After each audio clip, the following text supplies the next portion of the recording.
ಪ್ರೀತಿಯುಳ್ಳ ದೇವರ ಮಕ್ಕಳೇ, ಉನ್ನತನು ಮಹೋನ್ನತನೂ ಆದ ಯೇಸು ಕ್ರಿಸ್ತನ ನಾಮದಲ್ಲಿ ನಿಮ್ಮೆಲ್ಲರನ್ನ ವಂದಿಸುತ್ತೇನೆ.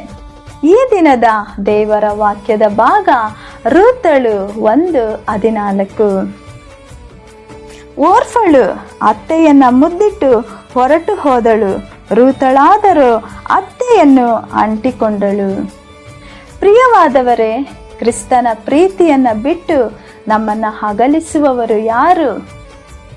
ಕಷ್ಟವೋ, ಸಂಕಟವೋ, ಹಿಂಸೆಯೋ, ಅನ್ನವಿಲ್ಲದಿರುವುದೋ, ವಸ್ತ್ರವಿಲ್ಲದಿರುವುದೋ, ಗಂಡಾಂತರವೋ, ಖಡ್ಗವೋ, ಇವೆಲ್ಲ ನಮ್ಮ ಕರ್ತನಾದ ಯೇಸು ಕ್ರಿಸ್ತನ ಪ್ರೀತಿಯನ್ನ ಬಿಟ್ಟು ನಮ್ಮನ್ನ ಅಗಲಿಸಲಾರದು ಎಂದು ಪೌಲನು ದೃಢವಾಗಿ ಹೇಳಿದ ಹಾಗೆ ಇಲ್ಲಿ ರೂತಳು ನಹೋಮಿಯನ್ನ ಬಿಟ್ಟು ಅಗಲಿ ಹೋಗದೆ ಅವಳನ್ನ ಗಟ್ಟಿಯಾಗಿ ಹಿಡಿದುಕೊಂಡಳು.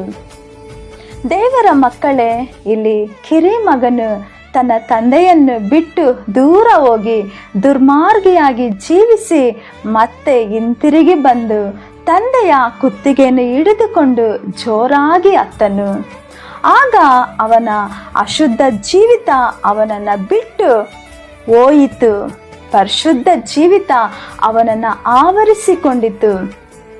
ಅವನು ಸ್ನಾನ ಮಾಡಿ ಎಣ್ಣೆ ಹಚ್ಚಿಕೊಂಡು ಬೆಲೆಯುಳ್ಳ ವಸ್ತ್ರಗಳಿಂದ ಅಲಂಕರಿಸಲ್ಪಟ್ಟನು. ಹಾಗೆಯೇ ನೀವು ಕೂಡ ಪಾಪಿಗಳ ದುರ್ಮಾರ್ಗಿಗಳ ಸಹವಾಸವನ್ನ ಬಿಟ್ಟು ಪರಿಶುದ್ಧವಾದ ಯೇಸುವನ್ನು ಗಟ್ಟಿಯಾಗಿ ಹಿಡಿದುಕೊಳ್ಳಿರಿ. ರೂತಳು ದೇವರನ್ನ ನಂಬಿದಳು. ತನ್ನ ಅತ್ತೆಯಾದ ನಹೋಮಿಯ ಸಂಗಡ ಹೋದಳು. ನೋಡುವುದಕ್ಕೆ ನಹೋಮಿ ತುಂಬಾ ವಯಸ್ಸಾದವಳು. ಅವಳ ಕೈಯಲ್ಲಿ ಯಾವ ಸಹಾಯವೂ ಮಾಡಲು ಸಾಧ್ಯವಿಲ್ಲ. ಆದರೆ ನಹೋಮಿಯ ದೇವರು ಕೈ ಬಿಡದವರು, ಬದಲಾಗದವರು, ವಿಧವೆಯರನ್ನು ಪರಾಂಬರಿಸುವವರು, ಕಡೆ ತನಕ ನಡೆಸುವವರು ಎಂದು ರೂತಳು ತನ್ನ ಅತ್ತೆಯಾದ ನಹೋಮಿಯನ್ನು ಹಿಡಿದುಕೊಂಡಳು ಅಥವಾ ಅಂಟಿಕೊಂಡಳು ಮತ್ತು ಚರಿತ್ರೆಯಲ್ಲಿ ಸ್ಥಳ ಮಾಡಿಕೊಂಡಳು. ಆದರೆ ಓರ್ಫಳು ಕಣ್ಣಿಗೆ ಕಾಣುವುಗಳನ್ನು ನಂಬಿದಳು. ಅವಳು ಲೋಕದೊಳಗಡೆ ಓಡಿ ಹೋದಳು. ಚರಿತ್ರೆಯಲ್ಲಿ ಯಾವ ಸ್ಥಳವನ್ನು ಮಾಡಿಕೊಳ್ಳಲಿಲ್ಲ.